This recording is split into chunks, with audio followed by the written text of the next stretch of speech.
हाँ, तो पिछली वीडियो पे अपन क्या बातें कर रहे थे, पैरेललोग्राम लॉ ऑफ एडिशन की बातें कर रहे थे। हमारी 2 सीरीज़ चल रही हैं, एक केमिस्ट्री फिजिकल केमिस्ट्री सीरीज़ और एक फिजिक्स की 11th की सीरीज़। ठीक, अभी फ़िलहाल 11th की चला रहे हैं, 12th की बाद में चलाएंगे। अच्छा, तो पिछले वीडियो में अपन बात कर रहे थे पैरेललोग्राम लॉ ऑफ एडिशन, और वहाँ पे जेई के काफ़ी सारे क्वेश्चन डिस्कस कर रहे थे। आज उसके आगे अगर आपने वो वीडियो नहीं देखी है तो यहाँ पे आई का बटन आ रहा होगा, उस पर क्लिक करें या फिर डिस्क्रिप्शन बॉक्स में जाएं, वहाँ आपको पूरी की पूरी प्लेलिस्ट की लिंक आपको मिल जाएगी। और बाकी प्लेलिस्ट जैसे बेसिक मैथ्स प्लेलिस्ट है, उसके बाद एक फिजिकल केमिस्ट्री सीरीज़ है पूरी, फिर उसके बाद एक फिजिक्स की पूरी सीरीज़ चल रही है, तो तीनों आपको प्लेलिस्ट में मिल जाएंगे, जाकर देखें, आपको अच्छा लगेगा ध्यान से। चलिए आइए पैरेललोग्राम लॉ ऑफ एडिशन के बाद की बातें करते हैं, और हम पढ़ेंगे आज वेक्टर क्या सीखेंगे आज आप पढ़ेंगे डॉट प्रोडक्ट और उसके एप्लीकेशंस कहाँ कहाँ पर यूज़ किए गए हैं। समझ में आ रहा है? फिजिक्स में कहाँ कहाँ पर डॉट प्रोडक्ट यूज़ किया गया है और कैसे यूज़ किया जाता है, और कहाँ कहाँ पर कितनी वैरायटी के डॉट प्रोडक्ट पे क्वेश्चन आए हुए हैं अभी तक, वो सारे के सारे हम डील करेंगे। ठीक है, समझ आ रहा है कि नहीं? चलिए, तो डॉट प्रोडक्ट पढ़ने से पहले आपको एक और चीज़ पता रहनी चाहिए जिसको हम कहते हैं कंपोनेंट ऑफ वेक्टर। क्या कहते हैं? कंपोनेंट। तो जल्दी जल्दी कंपोनेंट ऑफ वेक्टर को निपटा देते हैं, फिर आगे बढ़ते हैं। जल्दी देखिए, ध्यान से। Component of vector, sir component कैसे लिए जाते हैं? कंपोनेंट ऑफ वेक्टर लेना आपको आना चाहिए, इसमें कोई बुराई वाली बात नहीं है। चलिए देखो, जैसे आपका ये कोई ए वेक्टर है, क्या है? ए वेक्टर। तो इसका मैग्नीट्यूड ए है, इसका मैग्नीट्यूड, इसकी direction A dash A cap है, कितनी है? तो अगर ये एंगल मान लो जिस साइड से ये एंगल बना रहा है, जिस साइड से ये एंगल बना रहा है उस साइड को हम कहेंगे मैग्नीट्यूड, इसका मैग्नीट्यूड इनटू कॉस थीटा। क्या कहेंगे? Magnitude into cos theta. अच्छा, और उसकी दूसरी साइड मतलब थीटा के सामने मतलब साइन, सामने मतलब उसका साइन थीटा। क्या बोलेंगे? उसका साइन थीटा। इसको थोड़ा सा आगे बढ़ा लेते हैं, अच्छा लगेगा। उसका साइन थीटा। तो ये होगा आपका ए कॉस थीटा और ये हो गया आपका ए साइन थीटा। ए कॉस थीटा और एक साइन थीटा। समझ में आ रहा कि नहीं है? चलो एक काम करते हैं, इन दोनों को स्क्वायर करते हैं। इसका स्क्वायर बराबर इसका स्क्वायर, क्या मैग्नीट्यूड ऑफ ए के बराबर आना चाहिए। इसका मैग्नीट्यूड यहाँ से यहाँ तक कितना है? ए। तो इसका स्क्वायर प्लस इसका स्क्वायर बराबर ए होना चाहिए। तो हमने कहा A cos theta base square plus perpendicular square A sine theta का होल ऑफ स्क्वायर बराबर कितना हो जाएगा? तो ये हो जाएगा A square sine square theta plus A square cos square theta, और इसका अंडर रूट लेना पड़ेगा। क्या लेना पड़ेगा? इसका अंडर रूट लेना पड़ेगा सन्नाटे। ठीक, क्यों लेना पड़ेगा? क्योंकि हाइपोटेनस बराबर क्या होता है? Under root perpendicular square plus base का स्क्वायर। ठीक, चलिए परपेंडिकुलर का स्क्वायर कर दिया, बेस का स्क्वायर कर दिया, तो ए स्क्वायर कॉमन आ गया। ए स्क्वायर कॉमन आते ही सर ए स्क्वायर कॉमन आ गया, sign square theta plus cos square theta. यार ये चीज़ हो गई 1, और ए स्क्वायर इंटू 1, ए स्क्वायर इंटू 1, अंदर ए स्क्वायर है, बाहर आके ए हो जाएगा, मतलब मैग्नीट्यूड ए आया कि नहीं आया? बिल्कुल, बहुत बढ़िया, ए आया। कितना आया? ए। ठीक, कोई दिक्कत वाली बात नहीं। ठीक, तो जिस साइड से हम कंपोनेंट लेते हैं, जिधर एंगल होता है उस साइड को कॉस बोलते हैं, उस एंगल के सामने वाली को साइन बोलते हैं। क्या बोलते हैं? साइन। अगर कभी ऐसा हो जाए कि वो ऐसे तोड़ने को बोले कि ये ए है, कितना है? ए वेक्टर है कि नहीं है?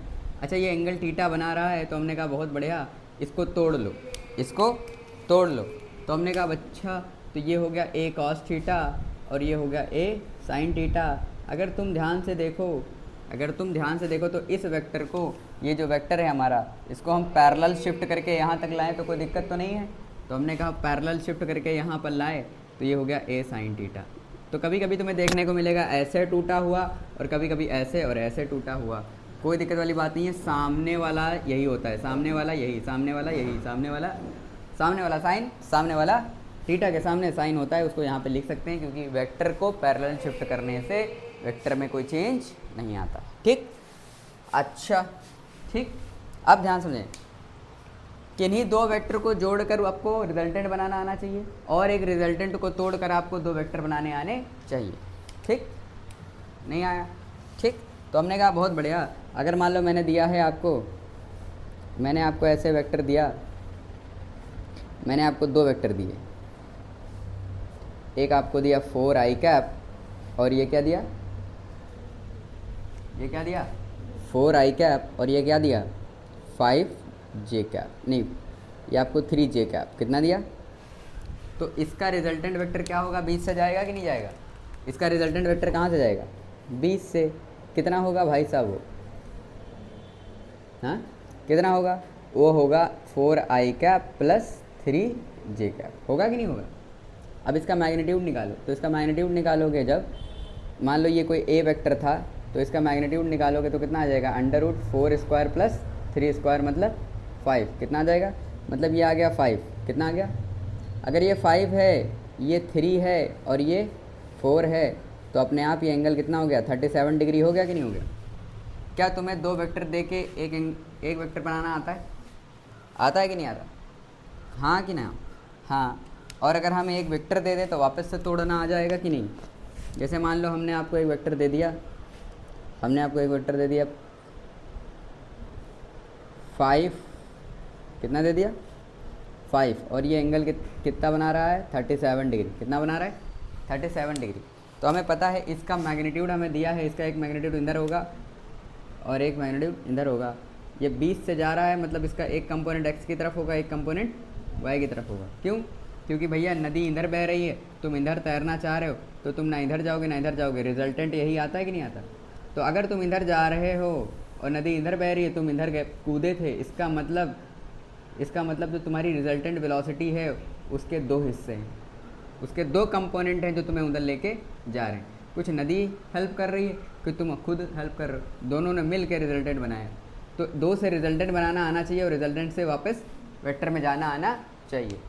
तो रिजल्टेंट बनाना तो हमें आता है, कैसे आता है, रिजल्टेंट में क्या होता है इसका स्क्वायर प्लस इसका स्क्वायर, हाँ कि ना, उससे आ जाता है मैग्नीट्यूड, ठीक। अच्छा अब यहाँ पे देखो, जैसे मान लो ये आपका 5 है, 5 तो इसका हो जाएगा 5 cos 37 और ये हो जाएगा 5 sin 37। तो sin 37 होता है 3/5, कितना होता है 3/, तो 5 × 3/5, क्या 5 ने 5 को मार दिया, क्या 3 आया, कितना आया। और 5 cos 37 कितना होता है 4/5, कितना होता है 5 ने 5 को मार दिया, क्या 4 आया। मतलब वापस से तोड़ा तो वही आ गया 4 3 और जोड़ा तो वही आ गया 5, हाँ कि ना। तो आपको एक वेक्टर को तोड़ना भी आना चाहिए और वापस से जोड़ना भी आना चाहिए। अब देखो लल्लू टाइप सवाल है, तुमको दे रहे हैं, बिल्कुल लल्लू टाइप है, घबराना नहीं, शर्माना नहीं, कर दो फटाक से। देखो इधर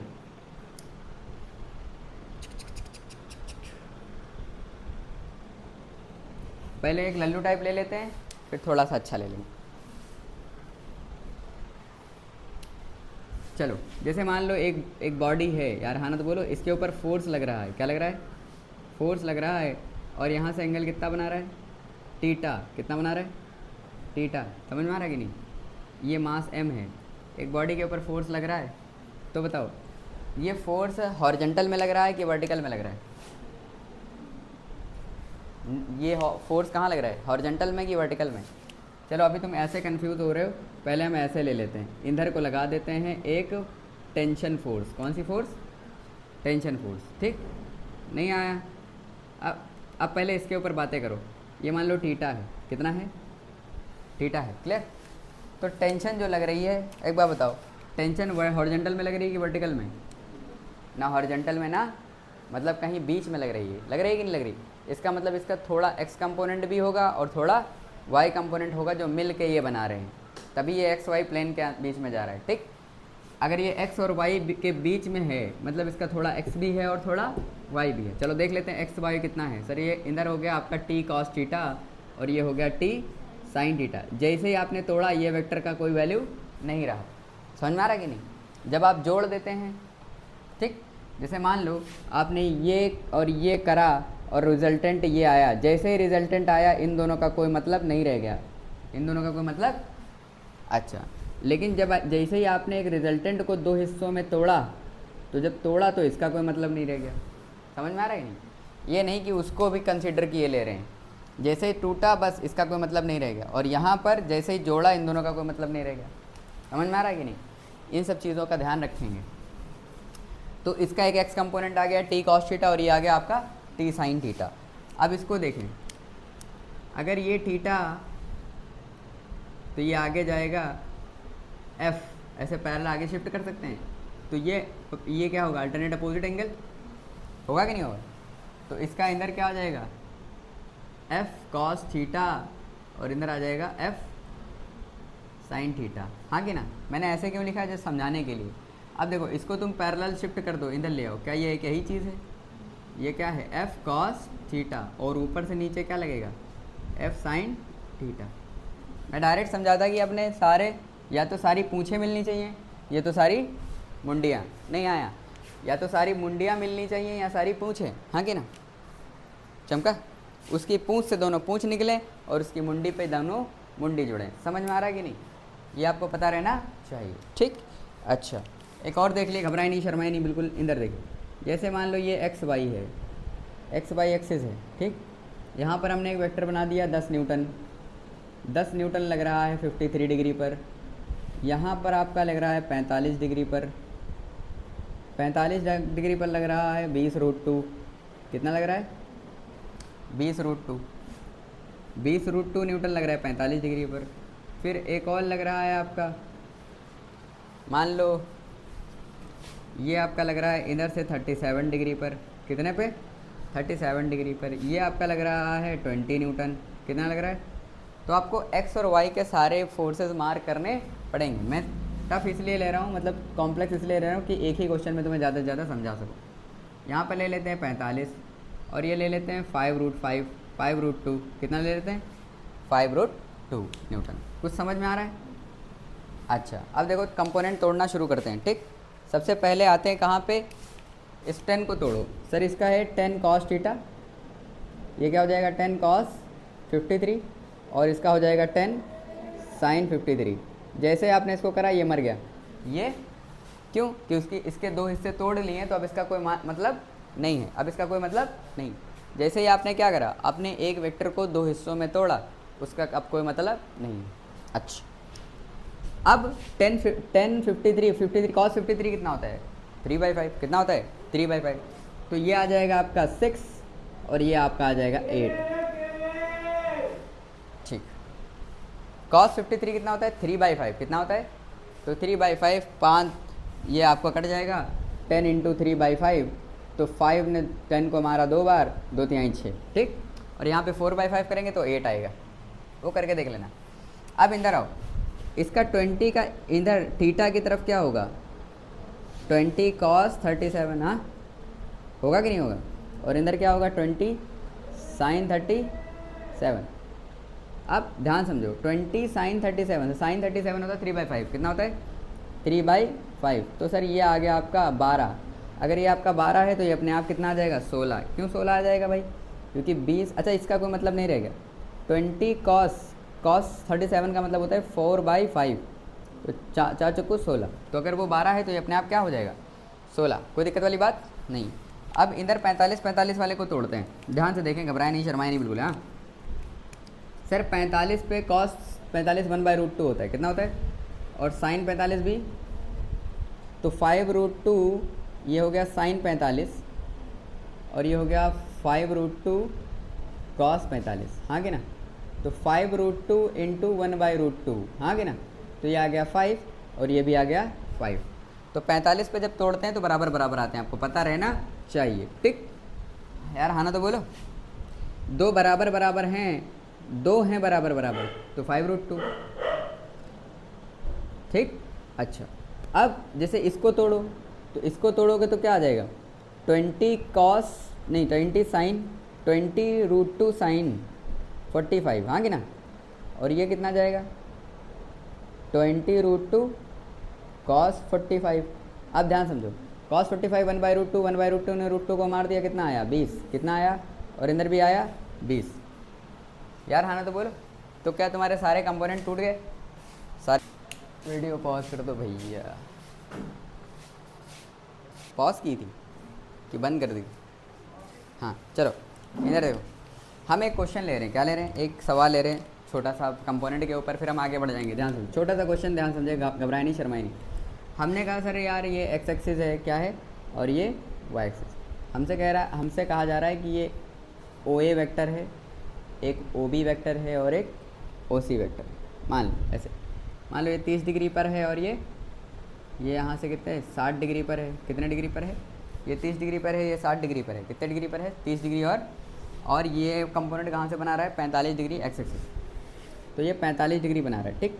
ये वाई हो गया और ये एक्स हो गया। हमसे कहा जा रहा है कि O A vector plus O B vector minus O C vector की डायरेक्शन बताइए। कि क्या बताइए? O A plus O B minus O C की डायरेक्शन आपसे पूछी गई है, ठीक यार, हाँ ना तो बोलो। और ये भी कहा गया है कि ओ ए का जो मैग्नीट्यूड है वही मैग्नीट्यूड किसका है? ओ बी का। और वही मैग्नीट्यूड किसका है? ओ सी का। ये इंफॉर्मेशन हमको दी। अच्छा, जैसे ये सवाल आया हमारे दिमाग में एक घंटी बजी। क्या? हमारे दिमाग में एक चीज़ खटकी। जब भी ज़िंदगी में वेक्टर की डायरेक्शन के बारे में बात हो जाए ना, तो समझ लेना वहाँ पर एंगल tan थीटा के टर्म्स में आने वाला है, ठीक, या cos थीटा के टर्म्स में भी आ सकता है। आप सोचना इस बात को, सोचो इस बात को, ध्यान समझो। अगर आपसे डायरेक्शन के बारे में कभी भी कहा जा रहा है किसी वेक्टर की, तो मैंने आज शुरुआत वाले लेक्चर में बताया था कि जब 2D में खेलते हैं, किस में खेलते हैं? 2D में। जब 2D में खेलते हैं तो tan थीटा बराबर y/x होता है और tan थीटा y बराबर x/y होता है। और 3D में x अपॉन मैग्नीट्यूड लेते हैं अगर वेक्टर का, तो वो cos theta x, y by तो cos theta y, z by तो, ठीक है, समझ में आ रहा है कि नहीं? अच्छा, तो अब समझो, हमसे ओ A plus O B minus O C vector पहले तो निकालें, फिर उसकी डायरेक्शन तो बाद की बात। तो चलो ओ A plus O B minus O सी निकालते हैं, ठीक। तो ओ ए वेक्टर क्या है? ओ ए वेक्टर है, बताइए ओ ए वेक्टर क्या है? ओ ए वेक्टर आपका एक तो इधर हो गया, मान लो ये सबका मैग्नीट्यूड बराबर है तो हम सबको मान लेते हैं x और x, क्या मान लेते हैं? सबका मैग्नीट्यूड बराबर है तो हमने लिख लिया x cos theta, x cos 30 और इधर हो जाएगा x sin 30, x cos 30 plus x sin 30। यार आना तो बोलो, समझ में आ रहा है कि नहीं? x cos 30 और x sin 30। अब ये वेक्टर का कोई मीनिंग नहीं रह गया। अब इसका देखो x cos 60 और ये हो जाएगा x sin 60, इसका कोई मतलब नहीं रह गया। अच्छा, इसको क्या लिखोगे? x cos 45, x cos 45 और इसको क्या लिखोगे? x sin 45। कोई दिक्कत वाली बात नहीं। अब तुम अगर ध्यान से देखो तो ओ ए वेक्टर क्या है? ओ ए वेक्टर है x cos 30। क्या है? ओ ए वेक्टर क्या है? x cos 30 plus x cos 30 i cap plus x sin 30 j cap. उसमें क्या जोड़ा जा रहा है? O B. Sir O B क्या था? x cos 60 i cap plus x sin 60 j cap. उसमें से क्या घटाया जा रहा है? उसमें क्या घटाया जा रहा है? माइनस ओ सी घटाया जा रहा है। तो ओ सी क्या था? x cos 45 I cap plus x sin 45 degree J cap. कुछ समझ में आ रहा है कि नहीं आ रहा है? हमने ओ बी निकाल लिया, ओ सी निकाल लिया, एकदम निकाल लिया। अब इनका जो रिजल्टेंट वेक्टर आएगा वो क्या है? इसको ध्यान समझो, ध्यान से देखो, घबराओ नहीं, शर्माओ नहीं। ये cos 30 कितना होता है? cos 30 तो √3/2, तो √3x/2 आई कैप प्लस sin 30 x/2 जे कैप। यार हाँ ना तो बोलो। अब इसको देखो, प्लस का x cos 60 1/2 होता है, x/2 आई कैप प्लस x sin 60 √3/2 कितना हो जाएगा? x √3x/2 जे कैप माइनस से ब्रैकेट खोलो तो x 45 कितना हो जाएगा? x/2 आई कैप और माइनस से ब्रैकेट खोलोगे तो माइनस x/2 जे कैप, x/2 जे कैप। समझ में आ रहा है कि नहीं? अब आई कैप वाले एक साथ रखो तो √3x/2 आई कैप। एक सेकंड, इसको पॉज करो। यहाँ तक समझ में आ गया? हाँ कि नहीं? डिस्टर्ब, फ्रेम तो डिस्टर्ब नहीं हुआ? देख लो, चल रही वीडियो। परेशान कर लेते हैं। रमज़ान में निकल के आते हैं खाली साले रमज़ानी कीड़े। √3/2 क्या? ज़िंदगी भर नमाज रोज़ा नहीं करेंगे, रमज़ान में निकल के आएंगे या तो बाराफात में निकल के आएंगे, बस रमज़ानी कीड़े होते हैं साले। Clear? √3/2 x/2 x/2 √3/2 x/√2 x/√2। Clear? अब √3/2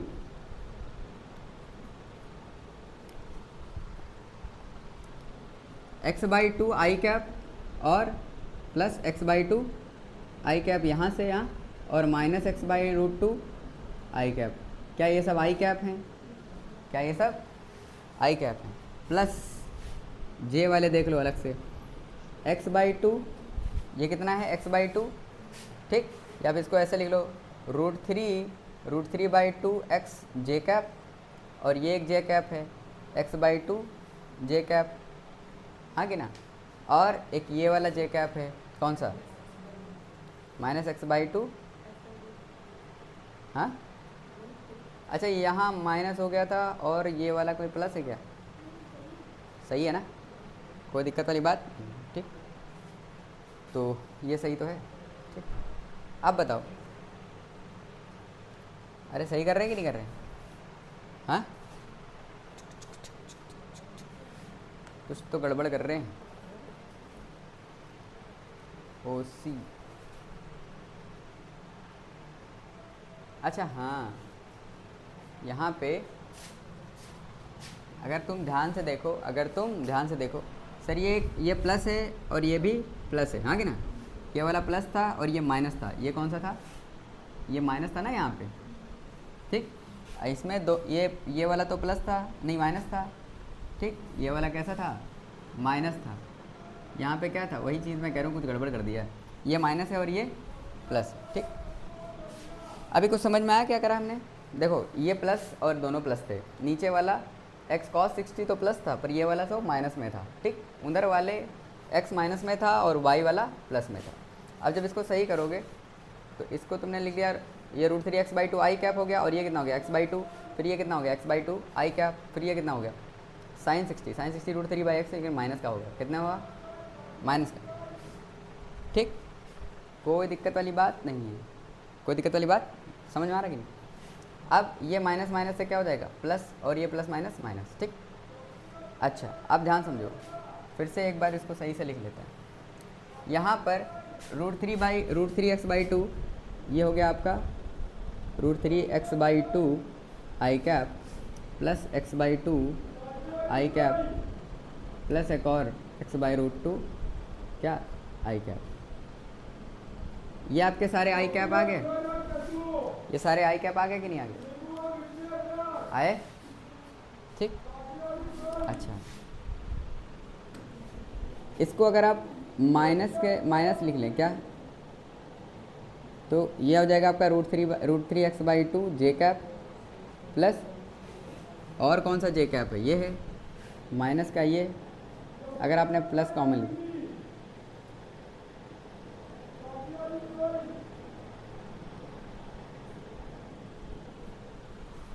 कुछ समझ में आया क्या? आपका ये नेट वेक्टर आ गया कि नहीं आ गया?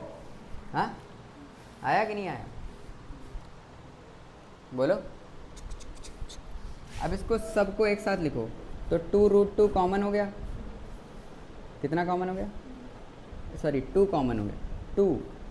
तो √3x प्लस 1 और √2 से √2 तो √2 आएगा। कितना आएगा? √2x। कितना आएगा?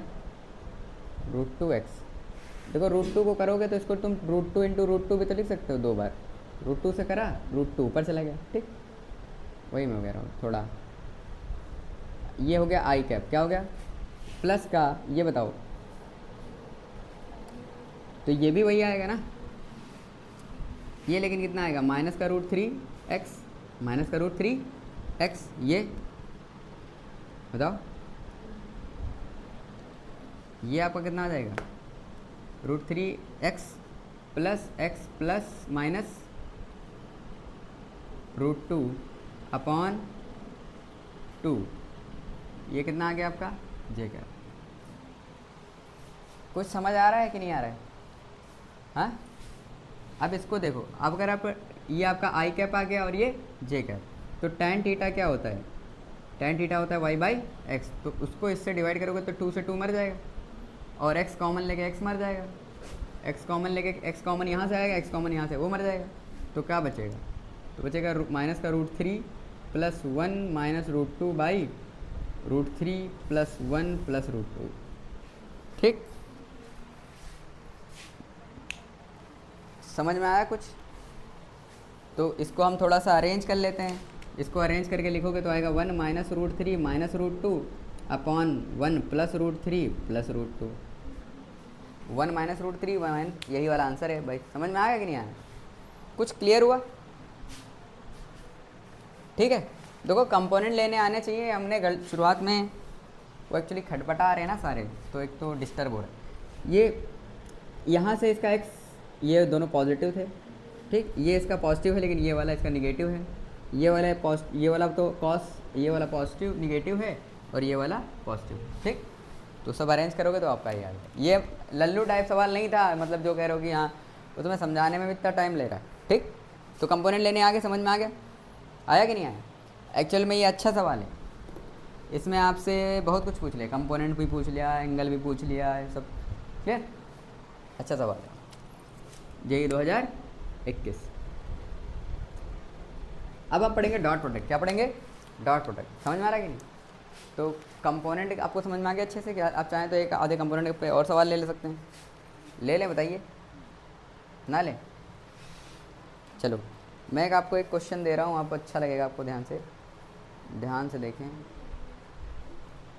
एक क्वेश्चन दूँ मैं आपको, टफ टाइप, हाँ कि ना? चलो इधर देखो, हटा दें इसको। चल मैं कह रहा हूँ ध्यान समझो। जैसे मान लो एक रस्सी बंधी हुई है, ऐसे करके एक रस्सी अंदर बंधी हुई और एक रस्सी अंदर बंधी हुई है, ठीक। हमसे कह रहा है ये T1 रस्सी है, T1 टेंशन है इसमें, और इसमें कितना फोर्स लग रहा है? T2। इसमें कितना लग रहा है? T1, ठीक। और यहाँ से ये 37 डिग्री बना रही है और यहाँ से ये 53 डिग्री बना रही है। नहीं आया? क्योंकि ये वाली जो रस्सी है ना, ये वाली थोड़ी सी ऐसे गई है, ठीक। तो कम हो जाएगा ना एंगल, ये 37 डिग्री होगी, ठीक। अब यहाँ से लटक रहा है एक ब्लॉक 10 किलो का, तो मैं बताता हूँ इस पर फोर्स लग रहा है 100 न्यूटन। कितना लग रहा है? अभी आपने पढ़ा नहीं तो आप, ठीक। अब हमसे कह रहे हैं T1 और T2 बताइए। क्या बताइए? T1 और T2 बताइए, ठीक। इसको दो तरीके से करेंगे। कितने तरीके से करेंगे? एक तो कंपोनेंट लेकर करना और एक लामीज से करेंगे। कैसे करेंगे? सबसे पहले लामीज से करके देखते हैं। सर ये 53 तो ये भी 53, अगर ये 53 तो ये भी कितना हो जाएगा? 53, और ये 37 तो ये भी 37। नहीं आया?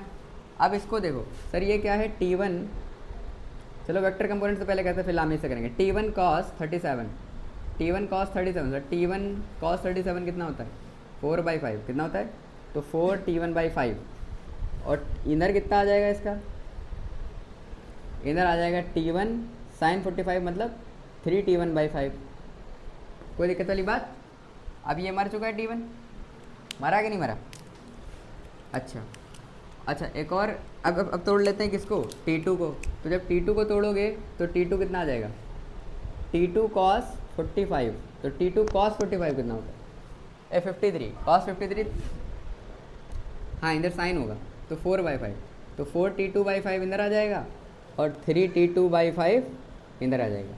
मतलब अगर सर इधर वाला बराबर है, इधर वाला बराबर है, अगर ये सिस्टम इक्विलिब्रियम में है, किसमें है? अगर ये सिस्टम कहाँ है? इक्विलिब्रियम में है, तो 4 T1/5 इक्वल्स टू क्या 3 T2/5 होगा? मतलब T1 बराबर 3 T2/4। क्या ये पहली क्वेश्चन आ गई? पहली क्वेश्चन आ गई। अब इधर से देखो, 4 T2/5 प्लस 3 T1/5 बराबर 100 न्यूटन के है कि नहीं? सर बेस बराबर है, मतलब डिनोमिनेटर बराबर है, तो ऊपर हो जाएगा 4t2 प्लस 3t1 और ये हो गया 5 अंदर मल्टीप्लाई हो गया 500 हो गया, हुआ कि नहीं? बोलो। अब t1 की जगह हम क्या रख देते हैं 3t2/4, तो 4t2 बराबर प्लस 3t1, तो 3t2 t1 की जगह हम क्या रख रहे हैं 3 तो पहले से था और 3t2 और आ गया 3t2/4 बराबर 500, हाँ कि ना? अब इसको लिख लो 4t2 प्लस 9t2/4, तो 4 ये कितना आ जाएगा हाँ 3×9, तो 4 को 16, 9 25/4, हाँ कि ना? तो इसको डायरेक्ट लिख देते हैं 25/4 t2 बराबर 500, हाँ कि ना? तो 25 दूना 50, हाँ, और 0, मतलब T2 आ गया 80 न्यूटन। कितना आ गया? T2 80 न्यूटन आ गया। तो T1 कितना आ जाएगा 60 न्यूटन। कितना आ जाएगा 3T2 मतलब 3 इंटू 80, तो 4 दूनी 8 मतलब 60 न्यूटन। कितना आ गया 60 न्यूटन, हाँ कि ना? अच्छा, ये तो आपने वेक्टर कंपोनेंट से करा, जिससे हम आपको समझाना चाह रहे थे वेक्टर कंपोनेंट से ऐसे करके, ठीक। लेकिन अगर मैं चाह रहा हूँ इसको लामीज से करना, जब तीन फोर्सेज हों और हॉरिजेंटल प्लेन में हो, मतलब एक ही प्लेन में हो, और तीनों एक दूसरे से कितना कितना एंगल बनाए, कुछ एंगल बनाए, ठीक। तीन फोर्सेस, चलिए ध्यान से देखिए, ध्यान से देखिए, घबराइए नहीं, शर्माइए नहीं, इधर देखिए सर। T1 के आगे कितना एंगल है, ये T1 के सामने कितना है 90 + 53, कितना है? तो आप लिखोगे T1 के सामने मतलब साइन, T1 के सामने कितना है, T1 के सामने 90 + 53, तो 90 + 53। अच्छा, T2 के सामने 90 + 37, ये पूरा एंगल कितना है T2 के सामने, T2 के सामने पूरा 90 + 37, तो T2 के सामने है 90 प्लस सामने मतलब साइन, T2 के सामने कितना है, सामने मतलब साइन, तो 90 प्लस कितना 37, क्लियर। और 100 के ऊपर कितना, अगर ये 53 है तो ये 37 है, और ये 37 है तो ये 53 है, मतलब ये पूरा एंगल कितना हो गया 90, कितना हो गया? तो 100 के आगे, हाँ 100 के सामने ये पूरा एंगल कितना है 90 डिग्री। क्यों? इधर से 37, इधर से 53, इधर से 37 और इधर से 53, तो टोटल मिला के कितना हो गया 90 हो गया। तो यहाँ पे लिखोगे 100/sin 90, और sin 90 कितना होता है sin 90 मतलब 1, हाँ कि ना? अब एक बार इसको इससे इक्वेट कर दो, एक बार इससे इक्वेट कर दो, ख़त्म कहानी। समझ में आ रहा कि नहीं? चलो, sin 90 + थीटा cos थीटा होता है, और ये सेकंड क्वाड्रेंट में जाएगा तो साइन की वैल्यू पॉजिटिव आएगी, तो cos 53, तो T1/cos 53 बराबर 100, तो T1 × 100 cos 53, ऐसे आ जाएगा T2 बराबर 100 sin 100 cos 53, और इसको सॉल्व करोगे T2 बराबर ये कितना है T2/sin 90 + थीटा cos थीटा बराबर इसको इसके बराबर कर दो 100 के, तो T2 बराबर 100 cos 37, कितना आ गया? अब cos 53 कितना होता है, cos 3/5 कितना होता है 3/5, तो कितना आ जाएगा 60 न्यूटन। आप चाहो तो कर लो, मरो ना, लोग 3/5 कितना 60 न्यूटन, कितना आ गया? और यहाँ पे होगा cos 50, तो 100 × 4/5 का मतलब कितना हो गया 80 न्यूटन, कितना हो गया 80 न्यूटन। समझ में आया कुछ? कोई दिक्कत वाली बात? तो क्या यहाँ तक कंपोनेंट लेने आ गए आपको? ठीक है, ठीक। तो एक छोटा सा ब्रेक लेते हैं बस, हाँ कि ना, थोड़ा चाय पानी कर लेते हैं, फिर उसके बाद ज़रा पॉज करना।